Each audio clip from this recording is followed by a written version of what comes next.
Programang ito ay rated SPG. Striktong patnubay at gabay ng magulang ang kailangan. Maaaring may masiselang tema, lengguwahe, karahasan, sexual, horror o droga na hindi angkop sa mga bata.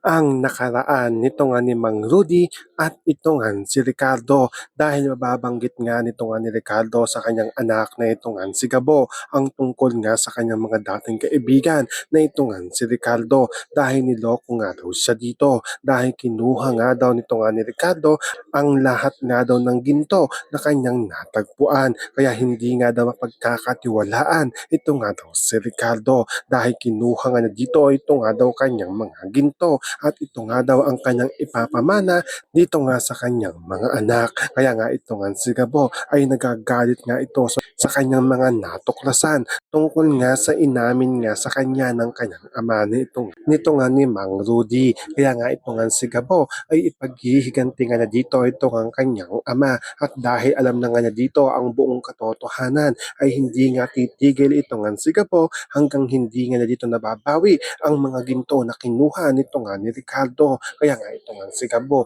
ay sinasabihan nga sa dito ng kanyang ama na mag-iingat nga daw ito dahil makapangyarihan na nga dito ito nga si Ricardo dahil dati nga daw itong pulis at malaki nga daw ang kapit nga daw nito dito nga daw sa mga pulis kaya mahihirapan nga sa dito sa kanyang paghihiganti at hindi pa nga alam ito nga ni Gabo ang tungkol sa nangyari dito nga sa kanyang ina dahil may kinalaman nga rin dito ito nga si Ricardo. So makakaabangan nga natin dito ang paghihiganti nito nga ni Gabo. Yan ang ating mga pakakatutukan at pakakaabangan dito nga lang sa Sigabo.